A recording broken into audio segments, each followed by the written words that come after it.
Hello, I'm Colin, and welcome back to my video series, Death to MC Lag. In the first video, we built our MC Lag environment in EVE-NG, and we added a couple hosts so that we could simulate traffic. For now, this is a layer 2 only MC Lag pair of switches. We'll do layer 3 later, along with the EVPN-VXLAN conversion bits. I actually think I have a clip from that first video. Go. Beautiful. Like I said in that video, if you want to learn how to build MC Lag for a production environment, please go watch somebody else. I don't want to participate in that. This is all about EVPN-VXLAN in the campus and how it shouldn't be scary. And actually, that is at the core of today's video. I am going to be walking through the basics of EVPN. And if you are already familiar, and hopefully you are if you're watching the series, if you're already familiar with the basics of how a typical network does learning and forwarding at layer 2 and layer 3, you're going to find that the concepts around EVPN are fairly straightforward. We have with an individual switch a local control plane. That local control plane is responsible for learning enough information about the hosts that connect to it to build these L2 and L3 tables and do forwarding. All EVPN does is take that local control plane, that local information, and distribute it to the rest of the switches that are in your fabric. We'll start by walking through some basics of typical non-fabric L2 and L3 learning and forwarding, and then we'll move on to the different types of EVPN route advertisements and how they take the same concepts that we use in networks today and adapt them to support an overlay. So let's get started. First, a quick review. And I want to point this out because I have been asked this a few times. Remember that even if you have a switch running on layer 2, the hosts that you plug in are going to be functioning at layer 3. They're going to have an IP stack. That IP stack is going to be configured with an IP address and a subnet at the very least. If there's no gateway, it's only going to be able to communicate with hosts that are on the same subnet. If it has a default gateway, it'll attempt to first resolve and reach that default gateway, and then any traffic destination that isn't in the same subnet will be sent to that gateway for routing.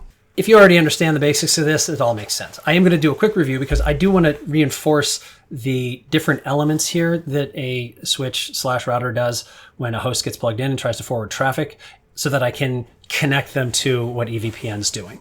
Let's just say we've just plugged a host in. Host sends a packet. That packet has a header. Here's a section of that header. It contains a source MAC address and a destination MAC address. And that's because we're here at layer 2. It will also contain a source IP address and destination IP address, again, regardless if the switch is layer 2 or not.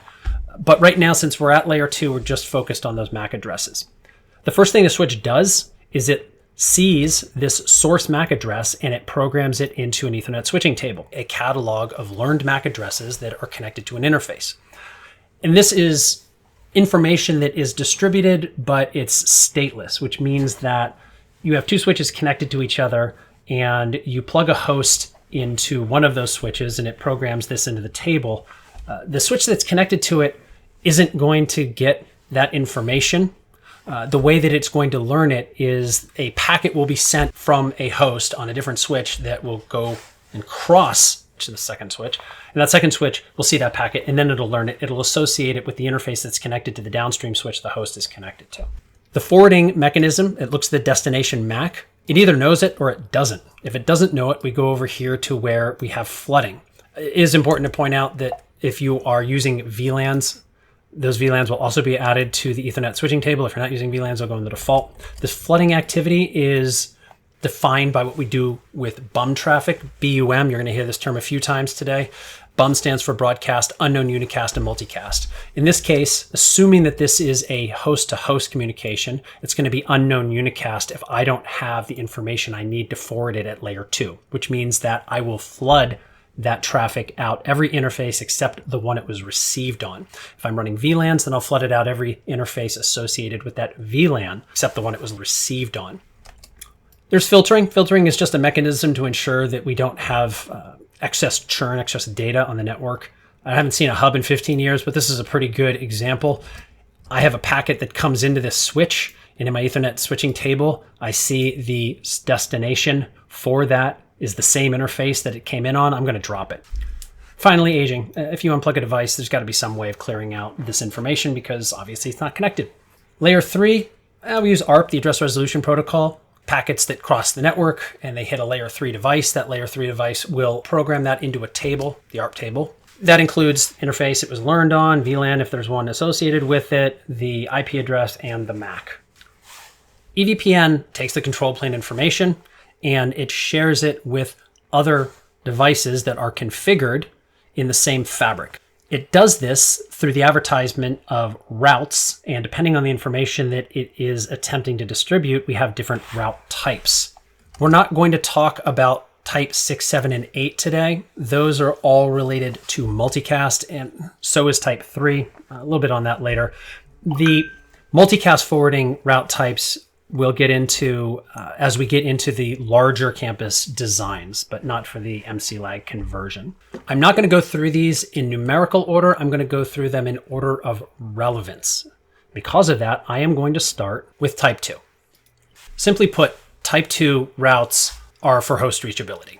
In the same way that we saw legacy networks learning MAC addresses and IP addresses, EVPN as a protocol is snooping this information off of packets that come into the fabric and programming it both into local tables and into route advertisements that are then distributed to the other fabric switches. On its own, the MAC and IP address isn't enough for reachability. And that's because VXLAN is a tunnel. That means it abstracts all of the network hops in the middle, which means the next hop when I come in here to get to site 2, host 2, is the tunnel endpoint over here. Well, how do I know that host 2 is connected to this switch? In a traditional non-fabric network, I know that because in order for this information to propagate over here, I have a path. It comes through all this other stuff, which means that this leaf 2 here would know that it learned that IP address or MAC from this spine 2. It would associate it with that interface. Not so with a VXLAN tunnel. So we need a bit more information. We need to know that these hosts are connected to their respective switches. And beyond that, we need to know what routing instance, or VRF, the interface this host is connected to is a member of. Routing interface, that's for segmenting the routing tables for the networks that you're putting into your fabric. A routing instance can have one subnet, it can have many. The common use case for this in a campus environment would be isolation of forwarding. You might want to keep your guest network completely, from a routing perspective, separate from your CorpNet, from your facilities, and so on. So we need to have a bit more information than just the IP and the MAC address in this type 2 advertisement. If we look at the information that is included in the advertisement, we start to get a sense of how this is done. We'll start off with the route distinguisher. The route distinguisher is a value that can be expressed in one of two ways. Really, I'm going to focus on one. You can use an ASN as a component of the route distinguisher. More commonly, what a route distinguisher looks like is a standard IPv4 address followed by a colon followed by an integer value. That IPv4 address can be anything, and I'm shrugging. I mean, you can make it what you want, but there is some deterministic logic you probably want to apply. Let me walk you through what that means. All of the devices that are in this fabric are going to have loopback interfaces configured. Those loopbacks are going to have unique IP addresses. You're also going to have router IDs configured. These router IDs are used to uniquely identify a switch within the fabric network. Normally, you want to make your router ID match your loopback interface IP, and specifically the loopback that is in the default instance. Now, we have a way of knowing which switch is leaf 1 and which switch is leaf 2. So, typically, your route distinguisher, you're going to make match that router ID. With the router ID, we now know that host 1 is connected to this switch and what routing instance it's in. So we take that information and we distribute it to the rest of the fabric. This route advertisement is also going to include the VXLAN VNID. This is an odd way of putting this. VNID is usually expressed as VNI. It means VXLAN Network Identifier. This is essentially a mapping from the network segment, the VLAN, to a value that is placed into the VXLAN header. And then at the other end, it gets pulled off. Best practice for me, just match your VLANs to your VNIDs. There's going to be talk about how you can have 16 million VXLAN VNIs. You're not going to have more VNIs than you have VLANs in your network. So just make it one-to-one. So if you look at a VNI, you know the VLAN it's associated to. Easy peasy. The Ethernet segment we'll talk about later. What you need to know now is that anytime you have a host that is single homed to the fabric, this value will be all zeros. We'll talk about multi-homing later. For most campus applications, you don't have multi-homed hosts. It's far more common to see multi-homing in a data center environment where you have servers that have multiple Ethernet cards that are plugged into multiple switches. I know I said we weren't going to talk about multicast. This is really just an overview of how BUM traffic is handled. Remember, BUM is broadcast, unknown unicast, and multicast. In the absence of multicast routing configuration, we use what's called ingress replication. And the reason, just think about it like this. If I send a broadcast frame into the fabric from this host, I do need to make sure that it reaches all of the other hosts that are on the same subnet. So here we only see 2 hosts. Imagine that there's a bunch more over here somewhere.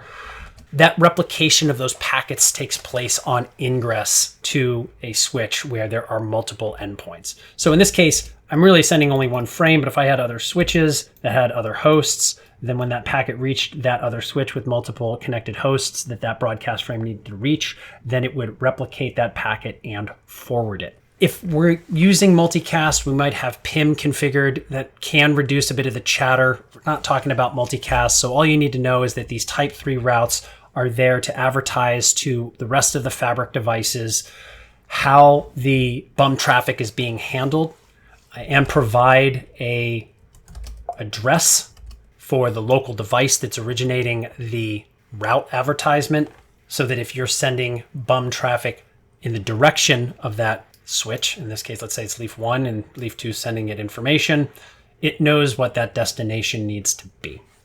I know I said that you're not going to have a lot of multi-homed hosts in a campus network, but that doesn't mean you won't have any. Enter the type 1 EVPN route. If you have any familiarity with EVPN-VXLAN, you might have heard the term ESI lag. This is the method used to synchronize a LAC-P control plane. Basically, anytime this value, this ESI value, is non-default, which is all zeros, or it's not using one of the reserved addresses, which I think there are, but I couldn't tell you what they are. Just if this is a non-zero value, a type 1 route will be generated. This ESI value identifies the links that are members of the same bundle. You obviously might have multiple bundles, and JUNOS, the language, would be an aggregate Ethernet interface on the same pair of switches. So you have maybe 4 or 5 hosts that connect to the same 2 switches. And in fact, it doesn't even need to connect to the same 2 switches. That's kind of the coolness of ESI lag, is that you can configure these ESI connections within your AE configuration anywhere you want. As long as your hosts are plugged in where they're supposed to be, it'll work. These routes will get generated, they'll get propagated, and it basically tells the rest of the network, if you want to get to this host, you can send traffic here, or you can send traffic here. This advertisement also includes a flag. It's called the single active flag. It indicates the multipath capability. We only support setting that flag to 0. You're not really going to be tested on this, so to speak. Just know that we only support active-active multi-homing. There is built into the standard the capability for active standby multi-homing, but that's not really multi-homing because it means you're only really using one path at a time. So we have all active, which means you can use either of these paths and load share your traffic across them. When you're multi-homing, the ESI value in the type 2 route, the MAC IP route that we looked at before, is different as well. I just do want to highlight that. It was all zeros in the example I used. It's not enough to just propagate that this exists. We need to know which hosts are actually connected to it as well. And like I said before, this goes into the AE part of the configuration. So you'll build your aggregate interface as you would any other time, and then you'll actually have specific ESI configuration that is used by EVPN. Once configured, Remote switches will consider all remote tunnel endpoints associated with the same ESI as valid paths for the MACs that are associated, or the MACs and the IPs, essentially the hosts that are associated with that ESID. Type 1 routes also give us fairly fast convergence.